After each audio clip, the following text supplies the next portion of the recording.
বুকা হয়ে থাকবে, জাহান্নামে যাবে, চালাক হও। কারণ কিয়ামতের ময়দানে কোন পুলিশ সাহেবের ঘাড়ে চাপিয়ে জান্নাতে যাওয়া, জাহান্নামে আমি জানিনি, জুনায়েদের মুখ থেকে শুনেছিলাম, তাই এরকম কাজ করে ফেলেছি। আল্লাহ বলে জুনায়েদের শুনে তুইও জাহান্নামে। কথা ঠিক না ভুল বলে? কোন পুলিশ সাহেবের ঘাড়ে চাপিয়ে জাহান্নাম থেকে বাঁচা যাবে না। আল্লাহ তোমাকে জানোয়ার করে পাঠাইনি, মানুষ করে পাঠিয়েছে, বিবেক দিয়েছে, তুমি বিবেক কাজে লাগাও। তুমি গরু নাকি গলায় দড়িতে যেখানে লিখেছে সেখানে যাবে? যে নবীর কলেমা পড়লো সেই নবীরই জেকের বন্ধ। বলে নবী নবী এত কেন করো তোমরা? আল্লাহ আল্লাহ করো, আল্লাহ আল্লাহ করো। তোমার জ্ঞান নেই? নবীর জেকের করা ওরাফান আলাকা জিকরাত বলে আল্লাহ নবীর জেকের করা সুন্নাত করে দিয়েছে। সুবহানাল্লাহ। হ্যাঁ, ওরাফান আলাকা জিকরাকের জিম্মা স্বয়ং আল্লাহ নিয়ে।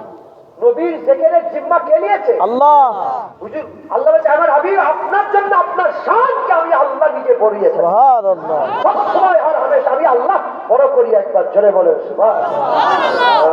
হুজুরে জিকির করবেন, হুজুর জিকির করবেন, নবীকে সালাম দিবেন। আমি যদি না দাঁড়াতেন, আমি যদি সালাম না দিতেন আপনি দিতেন? তাই কারো 40 বছর, কারো 50 বছর, কারো 60 বছর, কেউ নতুন নতুন এই নতুন নতুন দুনিয়া এসেছে, 18 বছর, 12 বছর, 14 বছর, 16 বছর, 20 বছর। আলেম ওলামা আছে, কোন আলেমের সাথে বলছি না, কোন পুলিশের হাফেজের সাথে বলছি না। আল্লাহর কসমকে একটু চিন্তা করে দেখেন তো, বলার দরকার নেই, মাথাও নাড়াবেন না, ভাবেন আপনি আপনার নবীকে একা কোনোদিন সালাম দিয়েছেন? বলার দরকার নেই, লজ্জার কথা। কোন পুলিশের হাফেজের সাথে নয়, ইমাম সাহেবের সাথে নয়, আপনি আপনার নবীকে একা ঘরে কোনোদিন সালাম দিয়েছেন? নামাজের মধ্যে দিয়েছেন ওটা নয়, সাল্লাল্লাহু আলাইহি ওয়াসাল্লাম ওটা না, খাস ভাবে মদিনার খেয়াল কিংবা অন্য কোনো ভাবে দিয়েছেন? দেবে নাকি? যদি বলেন হ্যাঁ আলহামদুলিল্লাহ, যদি বলেন না, খুব লজ্জার বিষয়। 1400 বছর আগে হযরত হুসাইন হুজুর বলছে আমার নানা যান বাড়ির ভিতরে সময়টাকে 3 ভাগ করেছিলেন। বাড়ির ভিতরে সময় কভার করেছিলেন 3 ভাগ। একবার আল্লাহর ইবাদত করতেন, আরেকবার আজওয়াজে মুতাহহারা বিবি সাহেব আর ছেলেপুলেদেরকে সময় দিতেন, আরেকবার নিজের নফসের জন্য লেগেছিলেন। যেটা নিজের নফসের লেগে রেখেছিল ওটাও উম্মতের জন্য অফ করে দিয়েছিলেন। আল্লাহ একবার বলেছেন সারা পৃথিবীর সমস্ত সময়কে যদি একটা দাঁড়িপাল্লা রেখে দেওয়া হয়, রাসূল পাক সাল্লাল্লাহু আলাইহি ওয়াসাল্লামের নিঃশ্বাস টানা ছাড়া এ সময়ের যোগ্য হতে পারে না। হুজুরের সময় এত কিমতি সময়, সারা পৃথিবীর সমস্ত নবীদের সময়, সমস্ত সময় রাসূলুল্লাহর একটা শ্বাস বরাবর হতে পারবে না। হুজুর এত কিমতি সময় আমাদের কথা চিন্তা করতেন, আমাদের কথা বলতেন। 1400 বছর পরে হুজুর 1400 বছর আগে আমাদের বলেছে, বলেন আপনি দাঁড়িয়ে থাকবেন, নামাজি বেরুজগার, আপনি গুনাহগার উম্মত, আমি গুনাহগার নিকৃষ্ট উম্মত। আমাদের কথা ভুলেছে? 1400 বছর আগে রাসূলুল্লাহ যখন আমাদের বলেন হুজুর এসে গেছেন 1400 বছর, আমরা কি করে ভুলে যাব নবীকে? আমরা বলি না ইয়া রাসূলুল্লাহ, আমরাও ভুলিনি, আমরাও ভুলিনি, আমরাও ভুলিনি। আমরা এখনো আমাদের গ্রামে পাড়ায় নগরে নবী নবী করি। আপনি যেমন আপনার সাহাবাদের সামনে উম্মত উম্মত করতেন, আমরা আমাদের আলোচনা সবাই নবী নবী করি। একবার জোরে বেশি বেশি করে নবী নবী করবেন, প্রতিদিন নবীকে সালাম দেবেন। আমার ঘরের সামনে দিকে আছে, আজকে কি নবীর উপরে দরুদ সালাম পড়েছো?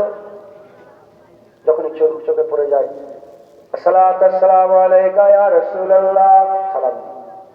এই মিশরে ইমাম সাদিউদ্দিন মাজার জিয়াদ করতে একটা অটোই দেখি লিখা আছে।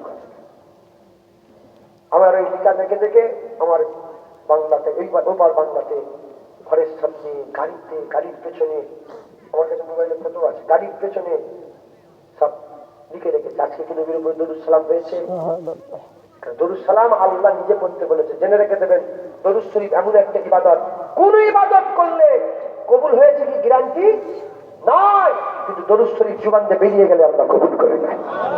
বেশি বেশি করে দরুদ সালাম পড়বেন, বলেন ইনশাআল্লাহ। ইনশাআল্লাহ সকলে তাকবীর দেন, নারে তাকবীর। আল্লাহু আকবার। এই আওয়াজ যেন কোনায় কোনায় পৌঁছে যায়, নারে তাকবীর, নারে তাকবীর, আল্লাহু আকবার, নারে তাকবীর, আল্লাহু আকবার, নারে তাকবীর, আল্লাহু আকবার, নারে তাকবীর, আল্লাহু আকবার।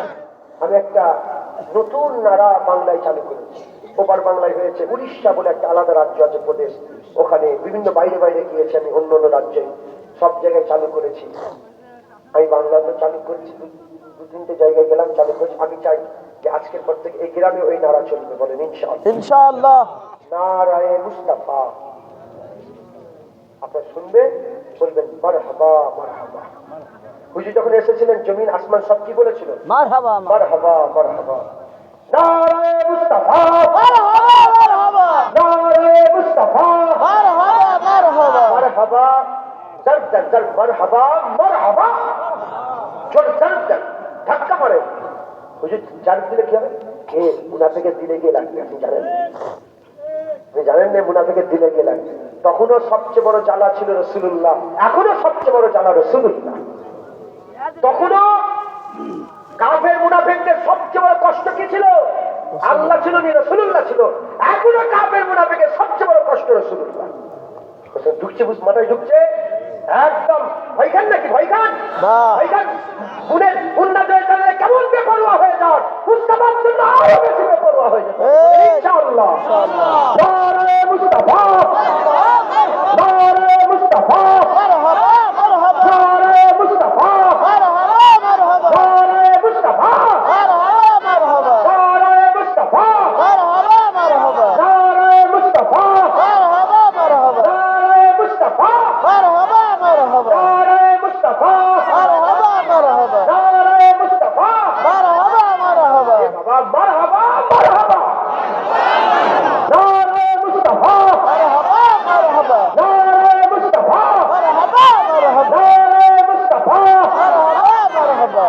আল্লাহ কবুল করেন। আমিন। এই গলা কার জন্য রাখা আছে বলে? আল্লাহ।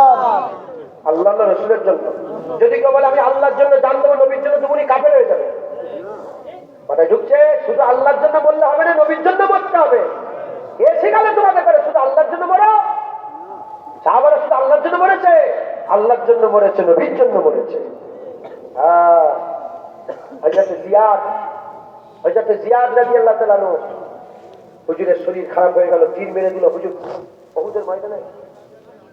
হুজুর পাকের মুখটা হুজুর পাকের কদমে করতেছে, মানে শরীর আর বুঝতে পারছে না, এরকম করে শুয়ে আছে। জিয়াদ হুজুরের ঘটনা শুনছেন, ইন্তেকালের ঘটনাটা পড়বেন। জিয়াদ বিন সাকাত, জিয়াদ বিন সাকাত রাদিয়াল্লাহু তাআলা হুজুরের রেখে দিয়েছে কদমে। হুজুর বললেন, রে জিয়াদ কি চাও?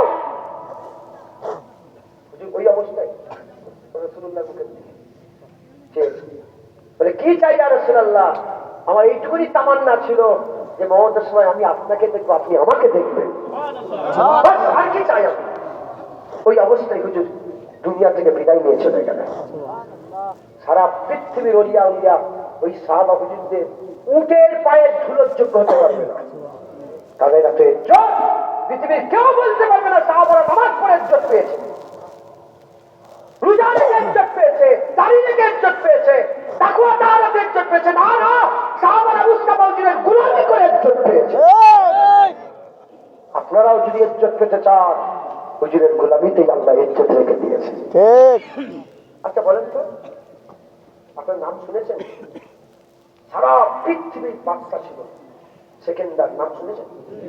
সেকেন্দারকে কারা কারা, সত্যি কথা, এর পেছনে জোয়ান ছেলেরা, সেকেন্দারের নাম কারা শুনেছেন? হাত তুলে দেন।